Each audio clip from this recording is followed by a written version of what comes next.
बच्चे लोग और आ गए हैं। 24। चलिए, गुड मॉर्निंग टू ऑल। सभी लोग आ चुके हैं, तो आज की क्लास हम स्टार्ट करते हैं।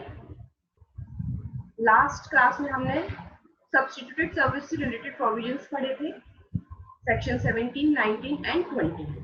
21 हम ऑलरेडी पढ़ चुके हैं पहले क्लास में, जो हमने पढ़ा था ऑर्डर 5 रूल 9 सब रूल 4 के साथ हमने रूल 21 पढ़ा था।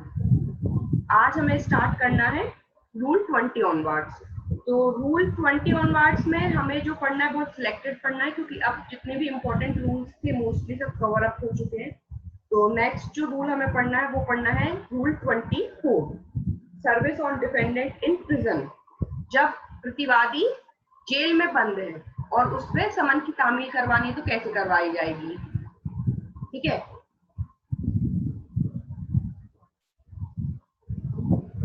तो उससे रिलेटेड प्रोविजन पढ़ना है हमें। तो चलिए मैं स्क्रीन शेयर कर देती हूँ आपको एक बार।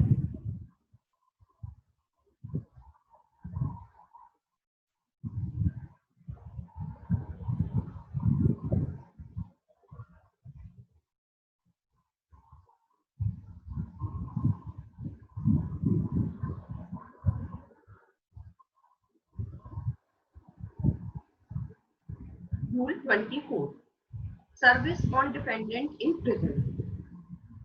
तो इसमें लिखा हुआ है when the defendant is confined in prison the summon shall be delivered और sent or by post or by such courier services as may be approved by the High Court, by fax messages or by electronic mail service or by any other means as may be provided by the rules made by the High Court to the officer in charge of the prison for service on the defendant. तो आपको सिर्फ इतना याद रखना है कि जब भी प्रतिवादी जेल में बंद है और उस पर समन की तामील करानी है तो कैसे कराई जाएगी। जो भी officer in charge of the prison है, जेल का जो भाषाधक अधिकारी है, उसके पास समन भिजवाया जाएगा और वो जो है समन डिफेंडेंट तक पहुंचाएगा। तो आपको एक तो रूल याद रखना है कि service on defendant in prison, जब प्रतिवादी कारागार में बंद हो और उसमें समन की तामील करवानी है तो उससे संबंधित प्रावधान कहाँ दिया गया है, ऑर्डर 5 रूल 24। इस तरीके से क्वेश्चन आता है, ऐसा याद रखना है। उसके बाद दूसरा क्वेश्चन जो फ्रेम होगा वो यही होगा कि यदि जब डिपेंडेंट कारागार में या प्रिजन में बंद है, कन्फाइंड है, तो उस पर समन की तामील कैसे कराई जाएगी। तो उस पर समन की तामील कैसे कराई जाएगी, जो ऑफिसर इंचार्ज है, जो जेल का भाषाधक अधिकारी है, उस पे डिफेंडेंट को समन की तामील करवाने के लिए उसको दिया जाएगा। एक बार इसकी हिंदी में भी लैंग्वेज पढ़ लेते हैं हम। इसमें लिखा हुआ है जहां प्रतिवादी कारागार में परिरुद्ध है वहां समन कारागार के भाषाधक अधिकारी को प्रतिवादी पर तामील के लिए परिदत्त किया जाएगा। इस साइन को अंडरलाइन कर लीजिए। भाषाधक अधिकारी को प्रतिवादी पर तामील के लिए प्रदत्त किया जाएगा, मतलब समन दे रहे हैं वो किसको दे रहे हैं, जेल के भाषाधक अधिकारी को दे रहे हैं। तो बस यही कि आपका ऑब्जेक्टिव बनता है और यही क्वेश्चन आपका बनना है। ठीक, क्लियर। तो आपको बस इतना याद रखना है। एक तो ऑर्डर 5 रूल 24, कारागार में समन की तामील, उसके बाद किसको की जाएगी, जेल के भाषाधक अधिकारी को की जाएगी। नेक्स्ट आगे बढ़ते हैं हम। ओप्पो A57 अपना म्यूट कीजिए। आप बार बार आप अनम्यूट क्यों कर रही हैं अपना ऑडियो।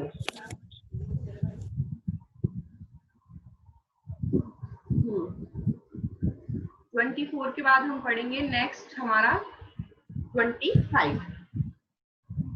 25 में कहा गया है service where defendant resides outside of India and has no agent.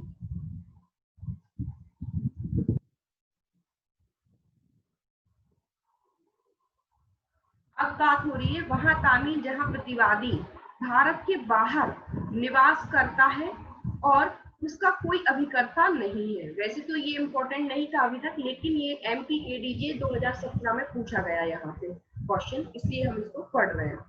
मैंने अभी तक इसको कभी भी नहीं पढ़ा था, इस प्रोविजन को, क्योंकि अभी तक ये पूछा नहीं गया था, लेकिन अब पूछ लिया गया तो हम एक बार देख लेंगे।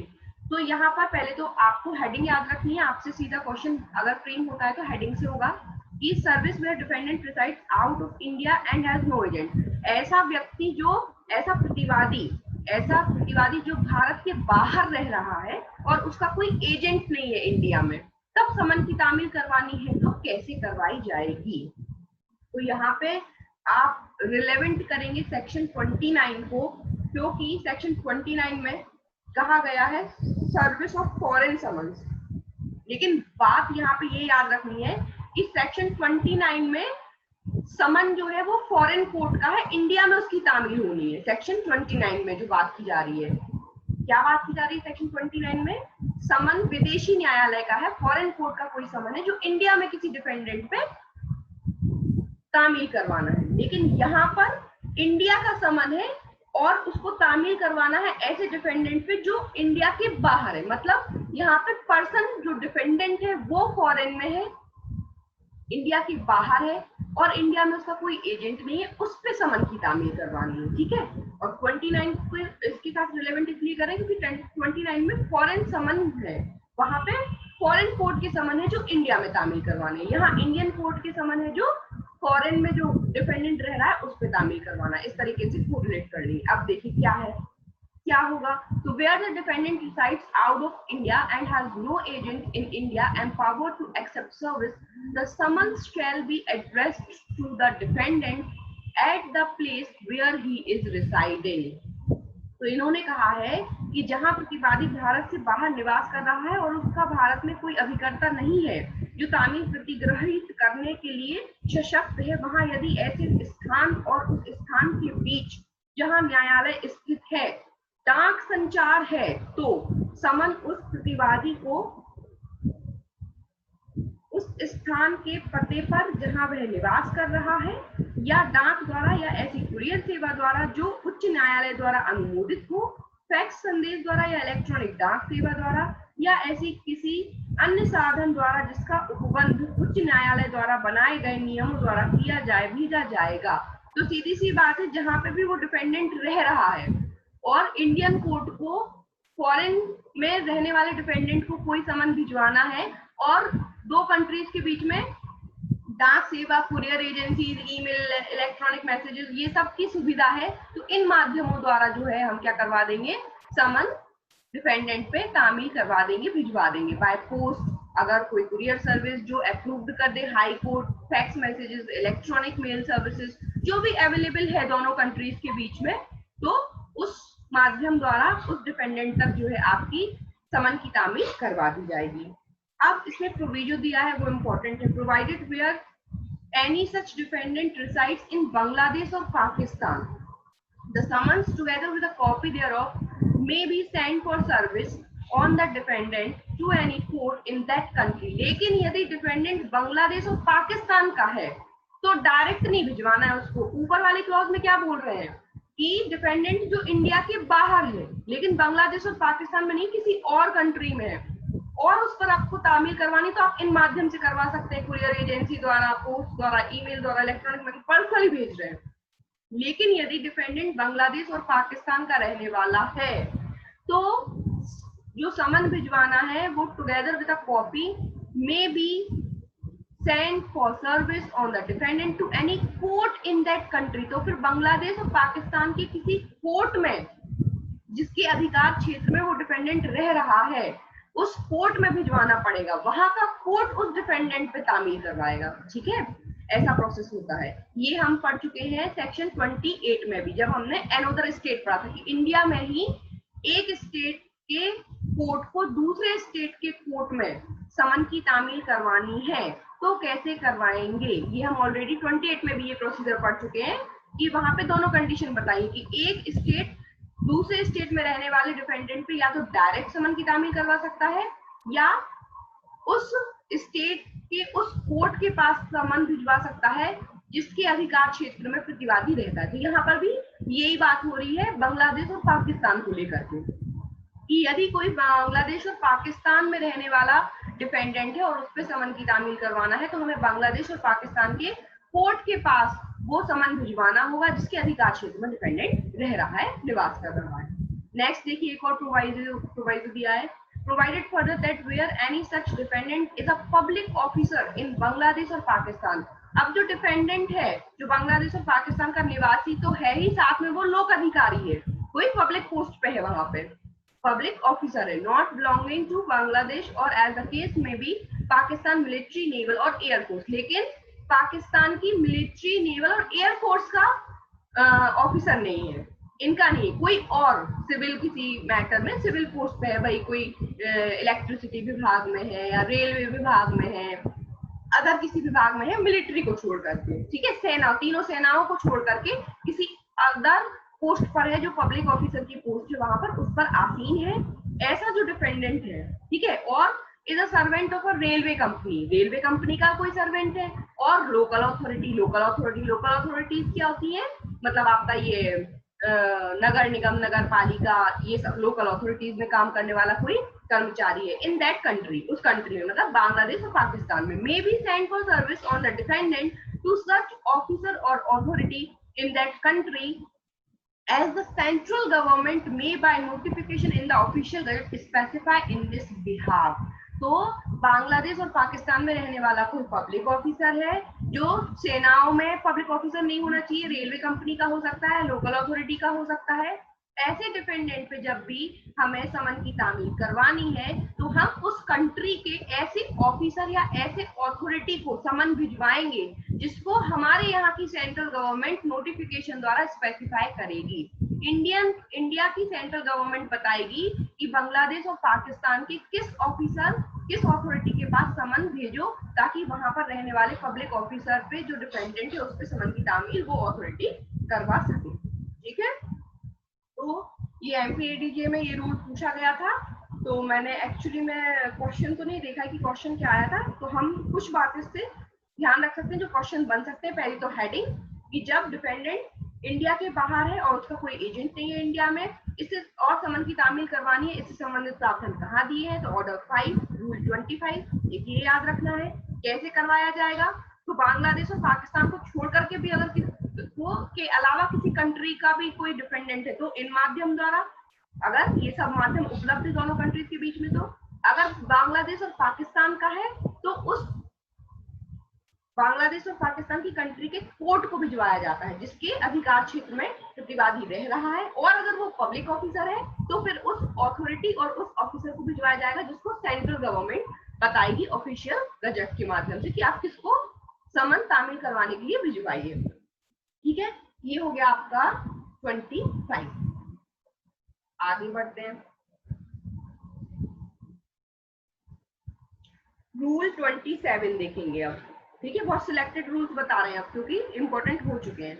27 service on civil public officer और on servant of railway company और लोकल अथॉरिटी। अब ये इंडिया की बात हो रही है कि इंडिया में किसी सिविल लोक अधिकारी पर या रेल कंपनी या स्थानीय प्राधिकारी के सेवक पर तामील करवानी है तो कैसे करवाई जाएगी। हमारे यहाँ के जो पब्लिक ऑफिसर्स हैं, रेलवे कंपनी में कार्यरत अधिकारी या जो कर्मचारी हैं, लोकल अथॉरिटी या स्थानीय जो प्राधिकारी होते हैं उनके सेवक है उन पर। तो देखिए क्या लिखा हुआ है, where the dependent is a public officer not belonging to the Indian military, naval or air force. तो यहाँ पे याद रखना है कि सेनाओं के जो अधिकारी होते हैं वो हमेशा नॉर्मल प्रोसीजर से दूर होते हैं, तो Indian military, naval or air force को छोड़ करके और भी जितने पब्लिक ऑफिसर्स हैं वो यदि डिफेंडेंट है तो, और is the servant of a railway company और लोकल अथॉरिटी, रेलवे कंपनी का या लोकल अथॉरिटी का, द कोर्ट में if it appears to it that the summon may be most conveniently so served, send it for service on the defendant to the head of the office in which he is employed together with a copy to be retained by the defendant। इसमें कहा गया है कि जहां प्रतिवादी लोक अधिकारी है या रेल कंपनी या स्थानीय प्राधिकारी का सेवक है, वहां यदि न्यायालय को यह प्रतीत होता है कि समन की तामील अत्यंत सुविधा पूर्वक ऐसी की जा सकती है तो वह उसे उसकी उस प्रति के सहित जो प्रतिवादी द्वारा रख ली जानी है उस कार्यालय के प्रधान को जिसमें प्रतिवादी नियोजित है प्रतिवादी पर तामील के लिए भेज सकेगा। तो मतलब यदि आप रेलवे के कर्मचारी हैं तो जिस भी जोन में आप कर्मचारी है उस जोन के जो भी हेड ऑफिसर जो आपके ऊपर हेड ऑफिसर है, आपके जो हेड है, उसके पास आपका समन भिजवा दिया जाएगा एक कॉपी के साथ। तो वो जो आपके अधिकारी हैं आपको क्या करेंगे, वो समन की प्रति भिजवा देंगे।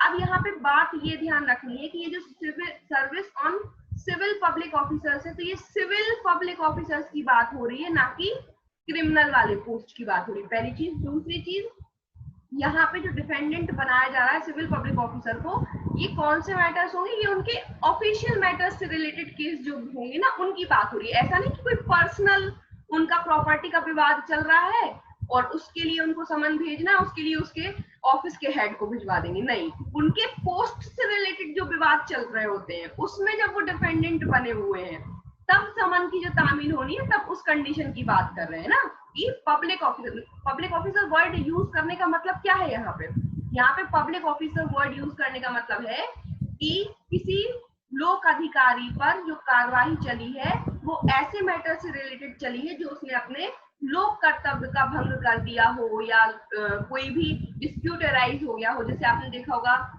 कि आजकल रजिस्ट्री वगैरह होती है, मकान की रजिस्ट्री करने जाते हैं, सब रजिस्ट्रार रजिस्ट्री करता है तो सब रजिस्ट्रार लोक अधिकारी है, और जब कोई उस मैटर में रजिस्ट्री से रिलेटेड कोई फ्रॉड सामने आ गया या किसी ने धोखे से कुछ अपने गलत सिग्नेचर कर दी, गलत फोटो लगा दी, तो क्या होता है, सब रजिस्ट्रार को भी पार्टी बना लिया जाता है कि आपने रजिस्ट्री की कैसे की। तो ये क्या हो गया, ये अब लोक अधिकारी डिपेंडेंट वहां पे बन गया। तो इनको अब जब भिजवाना है, आपको क्या भिजवाना है, समन, तो कैसे भिजवाएंगे आप, जो हेड होंगे उनके हेड ऑफिस में जो है समन पहुंच जाएगा, उनके जो भी हेड सर होंगे, आईजी डीआईजी जो भी है, वो उस सब रजिस्ट्रार को उसकी कॉपी भिजवा देंगे। ठीक है, ध्यान है। तो आपको यहाँ पे याद क्या रखना है, पहले तो रूल याद रखना है कि किस रूल में सिविल पब्लिक ऑफिसर पे समन की तामील करने का गया है, तो ऑर्डर 5 रूल 27। उसके बाद जब सिविल पब्लिक ऑफिसर पे समन की तामील करवानी होती है तो कैसे करवाई जाएगी, तो जो हेड ऑफ दी ऑफिस होता है उस पर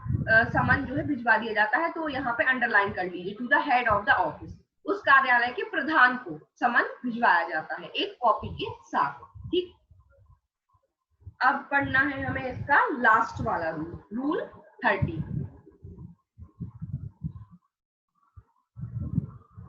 ये लास्ट रूल है इस ऑर्डर का, ऑर्डर 5 रूल 30। इसमें क्या बताया गया है, इसमें बताया गया है substitution of letter for summon, summon के बदले पत्र का प्रतिस्थापित किया जाना। ये बोल रहे हैं कि कब हम किसी डिफेंडेंट को समन ना भेजें, समन के बदले पत्र भेज दें। पढ़िए क्या लिखा है अंदर, द कोर्ट में notwithstanding anything herein before contained substitute for a summons a letter signed by the judge or such officer as may be appointed in this behalf, where the defendant is in the opinion of the court of a rank entitling him to such mark of consideration। इसको underline कर लीजिएगा, in the opinion of the court entitling him to such mark of consideration. इसमें ये कहा गया है कि न्यायालय की यह राय है कि प्रतिवादी ऐसी पंक्ति का है जो उसे इस बात का हकदार बनाती है कि उसके प्रति ऐसा सम्मानपूर्ण बर्ताव किया जाए, वहां वह सम्मान के बदले ऐसा पत्र प्रतिस्थापित कर सकेगा जो न्यायाधीश द्वारा या ऐसे अधिकार द्वारा जो वह इस निमित्त नियुक्त करे हस्ताक्षरित होगा। मतलब ऐसी रैंक का कोई ऑफिसर है, ऐसे पद पर वो पदासीन है जिसको न्यायालय की राय है कि भाई वो सम्मान का पात्र है, ऐसे पद पर वो है कि उसको सम्मान मिलना चाहिए, तो फिर उसको जो है समन ना भिजवा करके क्या करेंगे, एक पत्र भिजवा दिया जाएगा। लेकिन वो सिर्फ कहने के लिए पत्र होगा, वो होगा एक्चुअली में समन। क्यों, क्योंकि इसमें आगे लिखा हुआ है कि उपनियम 1 के अधीन प्रतिस्थापित पत्र में वे सब विशिष्टियां अंतर्विष्ट होंगी जिनका समन में कथित होना अपेक्षित है। इस पत्र में रहेगा वही सब जो समन में होता है। ठीक है। और उपनियम 3 के उपबंधों के अधीन रहते हुए वह हर तरह से समन माना जाएगा। भेज हम पत्र रहे हैं लेकिन वो ट्रीट होगा समन की तरह, उसमें जितने पर्टिकुलर्स होंगे वो भी होंगे समन की तरह। ठीक है। फिर a letter so substituted may be sent to the defendant by post or by special messenger selected by the court। या तो पोस्ट के माध्यम से ऐसा पत्र भेजा जाएगा या कोई स्पेशल वाहक स्पेशल मैसेंजर द्वारा जो है उसको भिजवाया जाएगा उस पत्र को। or in any other manner which the court thinks fit and where the defendant has an agent empowered to accept service the letter may be delivered to or sent to such agent। और यदि उस defendant का कोई agent है तो फिर agent के पास ही वो लेटर भिजवाया जाएगा। तो आपको पहले तो इसका रूल याद रखना है कि समन की जगह पे पत्र भिजवा सकते हैं। इससे संबंधित प्रावधान कहाँ पर बताया गया है? ऑर्डर 5 रूल 30 में। कब भिजवा सकते हैं? ग्राउंड क्या है? तो ग्राउंड के लिए ये जो अंडरलाइन किया हुआ है मैंने, बस ये लाइन इंपॉर्टेंट है कि यदि न्यायालय की राय में वो ऐसा व्यक्ति है जो सम्मान पाने का हकदार है तो ऐसे पर्सन को क्या कर देते हैं हम? समन की जगह पत्र भिजवा देते हैं। ये लेकिन ये समन में सारे जो कंटेंट होते हैं वो क्या होते हैं? वो सारे पर्टिकुलर जो है समन की तरह ही होते हैं और ये पत्र पूरी तरीके से माना समझ ही जाता है। नहीं गया है बट लेकिन हमने पढ़ लिया। अगर प्रोविजन कभी पूछ ले तो आपको याद रखना है। ठीक है। ये हो गया हमारा ऑर्डर 5 कंप्लीट पूरा।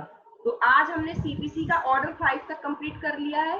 सेक्शंस में हमारी सेक्शन 29 तक कंप्लीट हो चुकी है और ये कंप्लीट हो चुका है।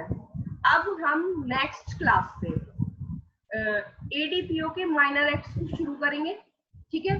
3 दिन हम पढ़ेंगे एडीपीओ के माइनर एक्ट्स और 3 दिन पढ़ लेंगे मेजर एक्ट्स। तो मेजर एक्ट में आई थिंक अब समय आ चुका है कि हम सीपीसी को चेंज करके दूसरे मेजर एक्ट्स उठा लें।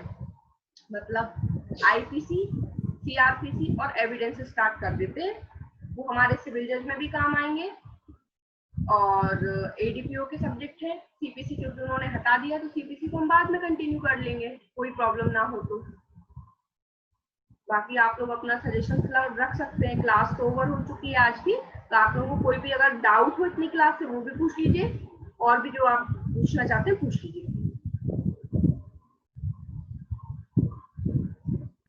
हेलो। हाँ मैम, बोल रहे थे कि ये जो आर्मी नेवल इन लोग का सीपीसी से कंडक्ट नहीं होगा मैम? नहीं, ये तो पूरा अलग ही चलता है ना। इनका मिलिट्री लॉ अलग रहता है, उनके सारे मैटर्स मिलिट्री लॉ के अकॉर्डिंग डील होते हैं। Okay, thank you ma'am.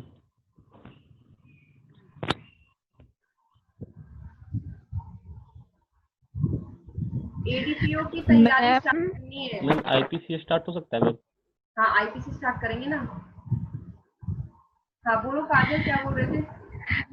Ma'am rule 27 में पब्लिक ऑफिसर के लिए दिया है, तो पब्लिक सर्वेंट का किसमें फॉल होगा? पब्लिक सर्वेंट इसमें डील नहीं होगा ना। ये सब पब्लिक सर्वेंट सीआरपीसी में डील होगा, वो क्रिमिनल में आएगा। Okay, thank you ma'am. और किसी को कोई डाउट है?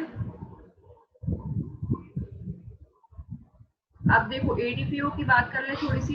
एडीपीओ में तैयारी करनी है तो एडीपीओ में जीएस भी इंक्लूड हो चुका है।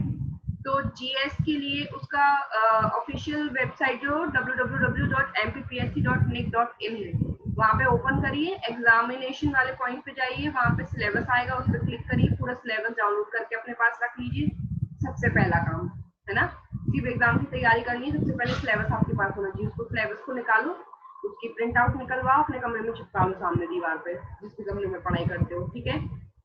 फिर उसमें से जो आपका सिलेबस है उसमें से जीके वाला पोर्शन चेक करो, क्या क्या जीके वाला पोर्शन है, क्या क्या आपको आता है, क्या क्या आपको नहीं आता है। पहले तो ये देखो, क्योंकि हो सकता है आप लोगों में से बहुत से लोग और भी एग्जाम्स की तैयारी कर रहे हो। तो जैसे ये सौरभ है, तो सौरभ अभी बिहार की तैयारी कर रहे, तो इन्होंने शुरू करा होगा जीएस भी पढ़ना है ना। तो टिक मार्क करके रखो कि क्या क्या हमने अभी जीएस में कवर कर दिया और क्या क्या हमें कवर करना है। उसके सारे पॉइंट सिलेक्ट करो। उसमें तो बिल्कुल डिटेल में सिलेबस दिया है कि एमपी में पूछेंगे तो एमपी की हिस्ट्री पूछेंगे, उसका ये पूछेंगे, नेशनल इंटरनेशनल लेवल पे क्या क्या पूछेंगे, पूरा डिटेल्ड सिलेबस दिया है। तो उसके हिसाब से नेट पे सर्च करके या कुछ भी जो टॉपिक वाइज है, मतलब वो ऐसा मैटर है कि आप अगर topic wise as it is Google पे भी डालोगे ना तो सारा मैटर आ जाएगा। तो कोई अलग से प्रेशर लेने की जरूरत नहीं है जीके के लिए। और सर भी है तो सर से बोला है, तो सर कल से जो है एमपीएडीपीओ के जीएस वाले पोर्शन के लिए डेली एक वीडियो हमारे लिए डालेंगे, ठीक है। तो वो एमपीजी की पूरा कवर करवाएंगे, उसमें आपके नेशनल और इंटरनेशनल जितने इवेंट्स हैं वो कवर करवाएंगे, ठीक है। ठीक है सर, ठीक है। तो सर सब कंप्लीट कराएंगे, ये सर की जिम्मेदारी है जीएस वाला पोर्शन कंप्लीट कराने का। अब सर हंसे या सर रोए, वो बोल रहे थे ऑनलाइन में नहीं पढ़ाऊंगा, मैं वीडियो डालूंगा। मैंने कहा ठीक है, आप ऑनलाइन मत पढ़ाओ, आप वीडियो डालो, लेकिन आप डालो। तो हाफ एन आवर का एक सेशन सर का डलेगा डेली। तो उसमें क्या है, मैं तो मतलब पूरा जेएस के लिए तो सर पे डिपेंडेंट हूँ, क्योंकि वो ऑलरेडी पीएससी और यूपीएससी के बच्चों को पढ़ाते हैं। एमपीपीएससी और यूपीएससी हमारे एमपी में कौटिल्य एकेडमी फेमस है एमपीपीएससी के लिए, जो एमपी के बच्चे उनको पता होगा, वहां सर पढ़ाते हैं। तो उससे अच्छा टीचर हमें कहाँ मिलेगा कि जो एमपीपीएससी और यूपीएससी के बच्चों को पढ़ा रहा है। और ये पेपर जो है वो भी एमपीपीएससी से कंडक्ट होना है। तो सारा जो जीएस का जो क्वेश्चन है वो उसी प्रकार से फ्रेम होंगे जैसे अदर एमपीपीएससी के एग्जाम में पूछे जाते हैं, क्योंकि किसी भी स्टेट की पीएससी तो वो अपना पैटर्न एग्जाम का वही रखती है जो वो हर एग्जाम में पूछती है। लेवल थोड़ा सा इजी रहेगा, लेवल, हाँ लेवल थोड़ा सा इजी रहेगा, क्योंकि जुडिशरी का है तो उसका एकदम बहुत ज्यादा टफ नहीं पूछेंगे। तो वो टेंशन छोड़ दो आप लोग, बस डेली जो वीडियो सर डालते जाए उसको एक बार सुन लेना है, और सुन के जो इम्पोर्टेंट फैक्ट्स है उसके तुरंत नोट्स बनाते चलना। डिले मत करना, ये मत सोचना कि अब आज तो सुन लिया, वीडियो हमारे पास है तो ठीक है। वीडियो सुना, 8 घंटे का वीडियो रहेगा, वीडियो सुनो, और वीडियो सुनने के बाद जो तुम्हें लग रहा है कि नहीं हाँ ये चीज जो है एग्जाम पॉइंट ऑफ व्यू से इम्पोर्टेंट है, तो तुरंत अपने कॉपी में नोट्स बनाते जाओ। तो आपके पास लास्ट तक जब एग्जाम का नोटिफिकेशन आएगा तब तक आपके पास जीएस का अच्छा खासा मटेरियल अवेलेबल हो जाएगा। ये होता है नोट्स। अब ये मत गाना कहीं पे भी किसी की भी कोचिंग के पास कि सर जीएस के नोट्स मिल जाएंगे, जीएस के नोट्स मिल जाएंगे, सब दे देंगे। अभी तो तुम जहां से मांगोगे वहां से नोट्स मिलेंगे तुम लोगों को। क्यों? क्योंकि अब लूटने का समय शुरू हुआ है। ध्यान रखना, किसी भी कोचिंग से जीएस, लॉ, किसी भी चीज के नोट्स मंगाओगे आप लोग, बिल्कुल आपके लिए हाजिर होंगे। हाँ हमारे पास नोट्स हैं, आप बताइए किस सब्जेक्ट के नोट्स चाहिए, कौन से जीएस का कौन से पेपर के नोट्स चाहिए, और उसके नाम पे 1000 2,000 रुपए लूटेंगे आपसे। तो बिल्कुल इन चक्करों में नहीं पड़ना है। लॉ के लिए हमें टोटली डिपेंड होना है सिर्फ और सिर्फ बेयर एक्ट्स पे। लॉ जो पढ़ना है, माइनर एक्ट्स ज्यादा है, मेजर एक्ट सिर्फ 3 है, आईपीसी, एविडेंस और सीआरपीसी। इसकी चिंता छोड़ दो, इसको हम कल से ही शुरू करने वाले हैं। मतलब हफ्ते में 3 दिन मेजर एक्ट्स पढ़ेंगे, 3 दिन माइनर एक्ट्स पढ़ेंगे, ठीक है। तो ये सिर्फ बेयर एक्ट पे ही पढ़ना है, क्योंकि जो प्री का पेपर बनता है वो बेयर एक्ट से ही बनता है। अभी मैंने नोटिफिकेशन अच्छे से पढ़ा नहीं है, अभी मैं बैठ के इसका नोटिफिकेशन पढ़ने वाली हूँ। ये देखना है मुझे कि मेंस में मैंने क्या कैसा रखा है, रखा भी है कि नहीं रखा है। नेगेटिव मार्किंग भी आ चुकी है शायद से, तो हमें उस हिसाब से प्रिपेयर करके चलना है। और रही बात जीएस की, तो जीएस की टेंशन छोड़ दो, नोट्स बनाते चलना। लेकिन मतलब लापरवाही मत करना कि अब आज वीडियो देखिए, सर के 5-6 वीडियो इकट्ठे आ जाने तो फिर एक दिन बैठ के नोट्स बनाएंगे, उसमें काम हमेशा बिगड़ जाता है। तुरंत देखो, कॉपी पेन साथ में रख के बैठो, 8 घंटे में सुनते भी जाओ, वहीं के वहीं लिखते भी जाओ। आपका वहीं के वहीं काम जो है सॉर्ट आउट हो जाएगा। एक बार आपने ध्यान से सुन लिया और लिख लिया तो आधे से ज्यादा चीजें तो आपको वैसे ही याद हो जाएंगी। फिर आपको डेली बेसिस उनको रिवाइज करते चलना है। आज आपने